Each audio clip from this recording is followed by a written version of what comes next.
नमस्कार मित्रों, विकास क्लासेस इलाहाबाद में आप सभी लोगों का एक बार पुनः स्वागत है। मैं विकास मिश्रा आपके सामने एक बार पुनः हाजिर हुआ हूं। दोस्तों, जैसा कि हम लोग सभी जानते हैं कि आज नाग पंचमी है और नाग पंचमी जो त्यौहार है, अगर देखा जाए तो यह आपका जो त्यौहार है, यह पहला त्यौहार आपका माना जाता है। क्योंकि जो हम लोगों का हिंदू धर्म है उसमें जो नए साल की शुरुआत होती है वह अप्रैल मंथ से मानी जाती है, वह कभी भी जनवरी मंथ से नहीं मानी जाती है। तो अगर देखा जाएगा कि हिंदुओं के उसमें, तो यह आपका जो त्यौहार है, यह त्यौहार आपका पहला त्यौहार माना जाता है और इसी से जो शुरुआत होती है, त्योहारों की शुरुआत होती है। और कोरोना टाइम का भी ये आपका क्या है, पहला ही त्यौहार है। तो दोस्तों, जो आपका नाग पंचमी है, नाग पंचमी क्यों मनाई जाती है, यह आप लोगों को जरूर से जरूर पता होना चाहिए कि नाग पंचमी जो हम लोग मनाते हैं वह क्यों मनाते हैं। तो नाग पंचमी मित्रों मनाने का जो जरिया है, या नाग पंचमी हम लोग जो मनाने हैं, गांव में इसको कहीं कहीं पर गुड़िया के नाम से भी संबोधित करते हैं। यानी जो ये त्यौहार है, इस नाग पंचमी त्यौहार को गुड़िया के नाम से भी संबोधित किया जाता है दोस्तों, और इसको नाग पंचमी के नाम से भी जाना जाता है। इस त्योहार के अंतर्गत मित्रों आपको पता है कि जो भाई और बहन होते हैं, तो जो बहन होती है वह गुड़िया के, यानी गुड़िया का अर्थ जो होता है, डॉल का अर्थ वहाँ पे होता है, वो कपड़े की छोटी छोटी गुड़ियाँ बनाती हैं और उसको घर से थोड़ा दूर ले जाती हैं और सभी लोग वहाँ पर इकट्ठा होते हैं। और जो बैर का पेड़ होता है उसके डंडे वो लोग काट लेते हैं और उससे उन गुड़ियों की क्या करते हैं, पिटाई करते हैं। तो ये तो एक प्रकार से जो त्यौहार मनाया जाता है, वह त्यौहार आपने देखा कि हाँ, इस त्यौहार को इस तरह से मनाया जाता है। एक बात दोस्तों और आपको बताना चाहता हूँ कि आपने सुना होगा त्यौहार और इसके साथ साथ आपने सुना होगा पर्व। तो दोस्तों, पर्व और त्यौहार में अंतर क्या है, क्या आप लोगों को पता है? आप लोग इतने दिन से हो, जानते हो, सारी चीजें पढ़ भी रहे हो, तो क्या मित्रों आपको पता है कि त्योहार क्या होता है और पर्व क्या होता है?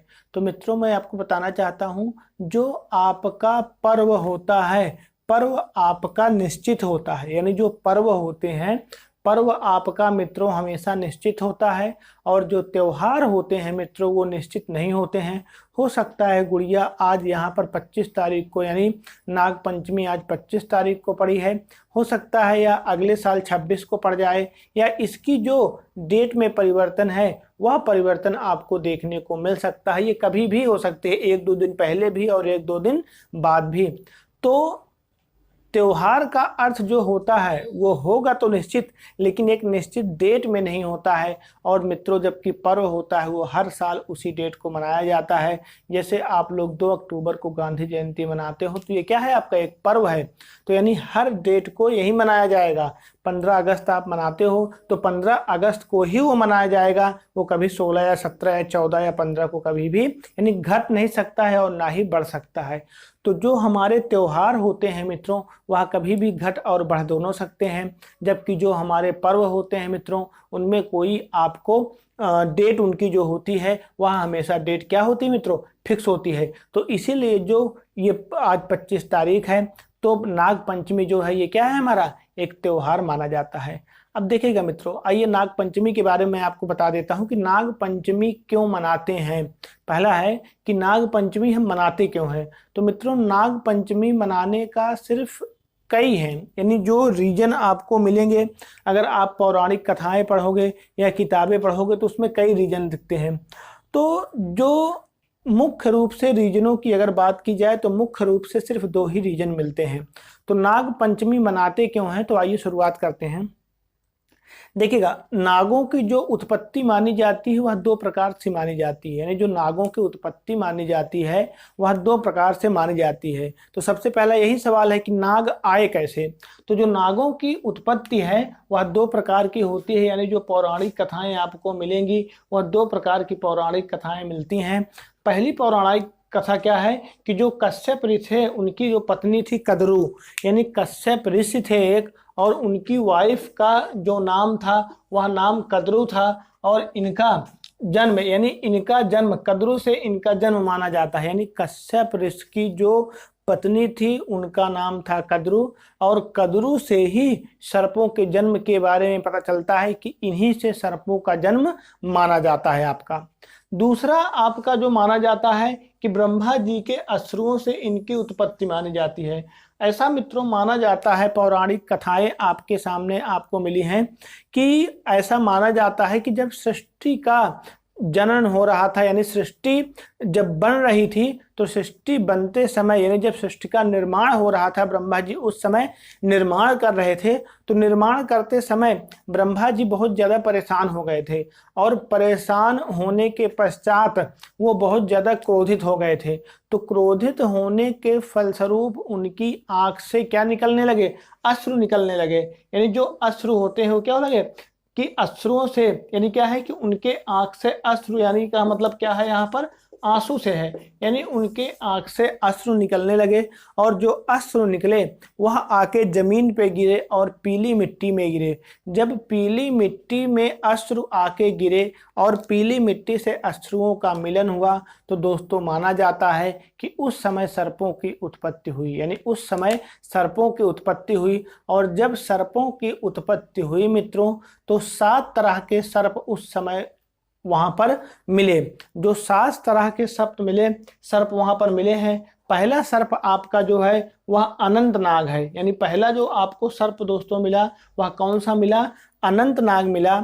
और एक दोस्तों बताना चाहता हूं कि जो भी सर्प हैं इनको जो शक्तियां मिली हुई हैं वह देवताओं के समान ही मिली हैं, क्योंकि जब उनके अश्रुओं से, ब्रह्मा जी के अश्रुओं से इनकी उत्पत्ति हुई, तो ब्रह्मा जी ने इनको अपना पुत्र माना, और पुत्र मानने के पश्चात ही इन्हें देवताओं के जैसे इन्होंने क्या दिया? शक्ति दिया। और जब देवताओं को जैसे ही इन्होंने इनको शक्ति दी, तो इनके पास शक्तियां जो हो गई वो बहुत सारी हो गई, ढेर सारी हो गई, क्योंकि अब इन्हें शक्तियां मिल चुकी थी। और जब शक्तियां मिल चुकी थी, तो ब्रह्मा जी ने कहा कि जैसे सृष्टि का उद्धार हो रहा है, नई सृष्टि का निर्माण हो रहा है, तो इसमें आप लोग भी अपनी पूर्णतः सहायता करो। तो इनको जो शक्तियां दी गई वो कैसी शक्तियां दी गई और उनके नाम क्या क्या हैं ये देखिएगा।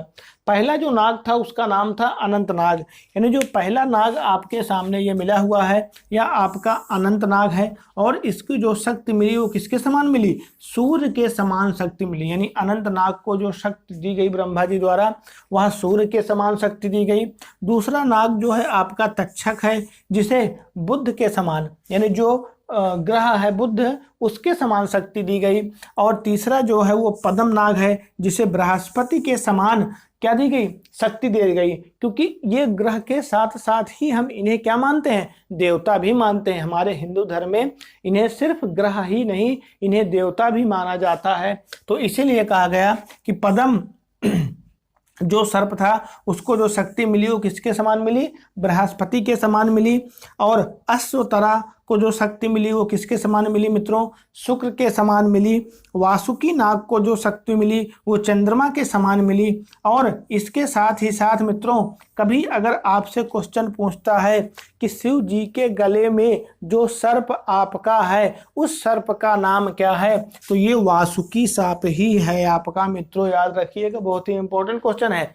यह सिर्फ आपके उससे संबंधित नहीं है कि मैंने आपको धर्म से जोड़ के बताया है। यह आपका क्वेश्चन जो है वह हिंदी में भी है आपका, कि जो भगवान शिव का सर्प है उस सर्प को क्या कहते हैं? तो इसको वासुकी के नाम से भी संबोधित करते हैं। इसके साथ ही साथ अगला जो नाग है तक्षक, और इसके पास जो शक्तियां हैं वो किसके समान शक्तियां मिली हुई हैं? मंगल के समान मित्रों शक्तियां मिली हुई हैं। अगला आपका है कुलका या शंखपाल। ये कुलका या शंखपाल अगला आपका सांप है, और इसको मित्रों जो शक्तियां मिली हुई हैं वह शक्तियां किसके समान मिली हुई हैं? कुलका या शंखपाल को इसको जो शक्तियां मिली हुई हैं शनि के समान मिली हैं। और ये किसका प्रारूप माना जाता है? कालिया की है, यानी इसी को कालिया के नाम से भी संबोधित करते हैं, जो कि आपने श्री कृष्ण लीला में या महाभारत में देखा है मित्रों आपने, कि कालिया नाग के द्वारा जब वह जमुना जी में रहता था तो उसने पूरे जमुना जी के पानी को क्या कर दिया था, विष फैला दिया था, जिससे काफी लोगों को मृत्यु हुई थी। और बाद में कृष्ण भगवान के साथ उसका एक भयानक युद्ध हुआ जिसमें वह हार गया, और हारने के पश्चात उसको फिर से पाताल लोक जाना पड़ा जहाँ पे उसका निवास स्थान था। तो वहीं आपका ये कालिया नाग है जिसे कुलका या शंखपाल के नाम से भी आपके संबोधित किया जाता है। यानी वहीं ये क्या है, कालिया नाग है जिसे कुलका या शंखपाल के नाम से आपका जाना जाता है। तो इस तरह से इनकी क्या हो गई मित्रों, उत्पत्ति हुई नागों की, और इनको ब्रह्मा जी ने इनको ये नाम दिए। अब दोस्तों ऐसा माना जाता है कि ये जो आपके नाग हैं इनको सेवा करने के लिए भी रखा जाता है, यानी इन नागों को सेवा करने के उसमें से भी रखा जाता है। जैसे मैंने बताया कि यहाँ पर ये क्या है कि ये शिव के गले में रहता है। इसके साथ ही साथ मित्रों जो शेष नाग है वह क्षीर सागर में यानी क्षीर सागर पे भगवान विष्णु की सैया के लिए काम करता है, यानी एक प्रकार से वहाँ पलंग के लिए, बेड के लिए उनके लिए कार्य करता है, और वह उन्हीं के साथ ही हमेशा रहता है। इसके साथ ही साथ मित्रों जो नाग होते हैं, नाग को लक्ष्मी जी का साथी भी माना जाता है। नाग जो है, नाग को क्या माना जाता है, लक्ष्मी जी का साथी माना जाता है। क्यों दोस्तों, क्योंकि ऐसा माना जाता है कि जहाँ पर धन होता है, यानी जहाँ पर धन मिलेगा, आपको एकत्रित धन रहेगा, वहाँ पर आपको सर्प देखने को जरूर से जरूर मिलेगा। निश्चित है आपने ऐसा घर में अपने परिवार में कुछ कथाएं सुनी भी होंगी कि वहाँ पर धन रखा हुआ है या किसी के द्वारा उसको गाड़ दिया गया है, तो वहाँ पर अब नाग उसकी रक्षा करता है। इसका मतलब जहाँ पे लक्ष्मी जी रहेंगी वहाँ पर नाग का होना आवश्यक है।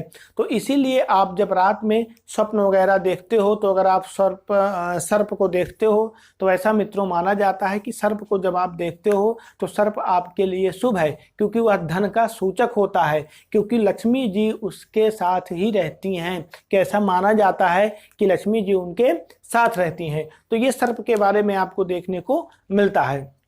तो मित्रों एक चीज और है, अब मैं धीरे धीरे आपको नाग पंचमी की ओर ले चल रहा हूं कि नाग पंचमी क्यों मनाते हैं। तो इसमें आप देखोगे कि आप जानते हो कि 3 लोक हैं, धरती, आकाश, पाताल, 3 लोक हैं।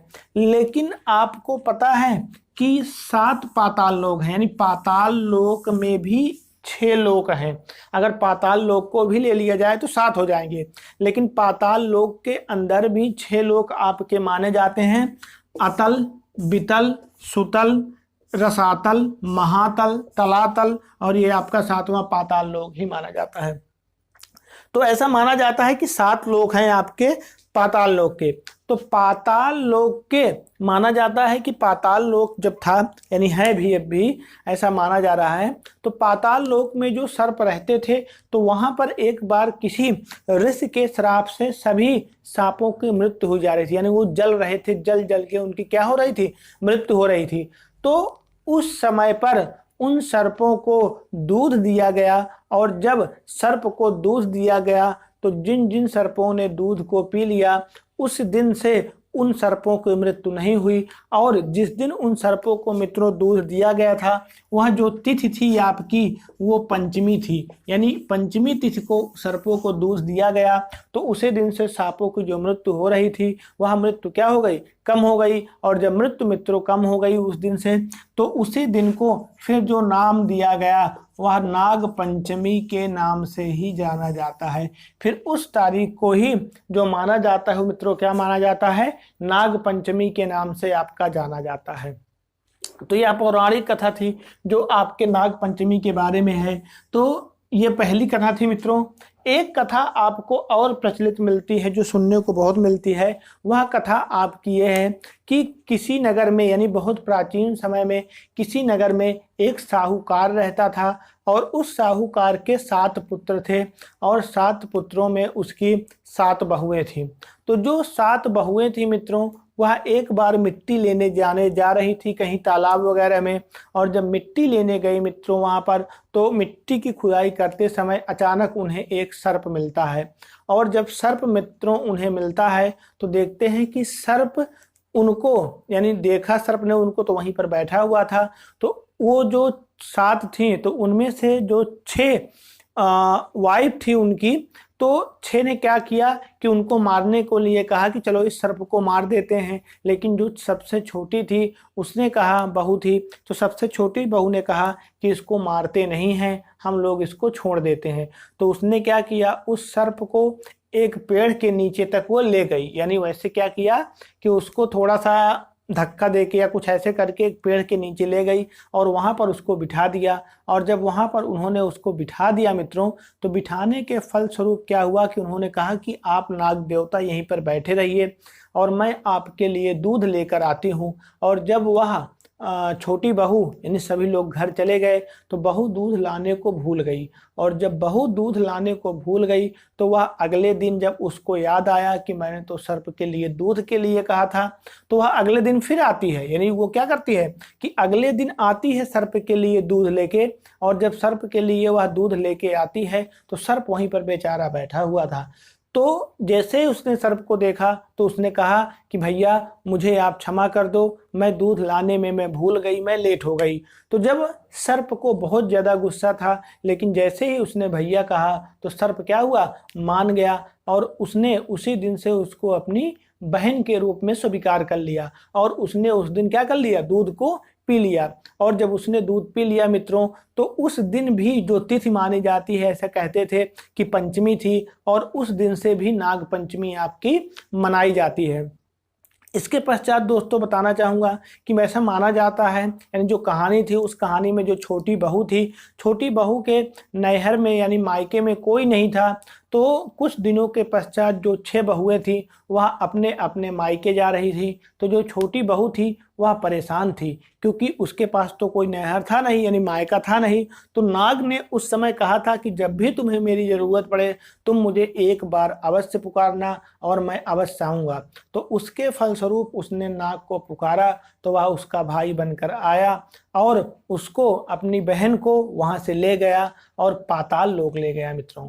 और जब पाताल लोक ले गया तो वहाँ पर कई दिनों तक वह रहती है और उसकी खूब सेवा वो लोग करते हैं और उसे बहुत सारा धन देते हैं। और जब वह धन देते हैं तो धन लेके आती है तो घर में सभी लोग प्रसन्नता पूर्वक रहने लगते हैं। परंतु अचानक एक दिन एक उसमें ऐसा माला था जो बहुत ही किफ़ायती और बहुत ही अच्छा था। तो उस माले की जो चर्चा थी वह पूरे गांव में थी। तो जब राजा ने सुना कि उसके पास एक ऐसा माला है तो उसको रानी ने कहा कि मुझको वो जो माला है वो माला बिल्कुल मुझे चाहिए ही चाहिए। तो राजा ने आदेश दिया अपने सैनिकों को कि जाओ वो माला लेके आओ।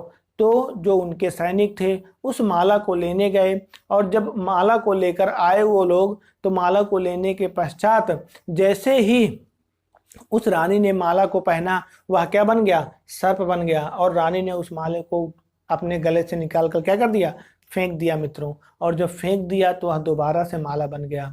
तो इसके पश्चात मित्रों, क्योंकि जो छोटी बहू थी वह बेचारी दुखी थी कि मेरे भाई ने मुझे माला दिया और वो राजा लेकर चला गया, तो उसकी बहन जो थी वह रो रही थी।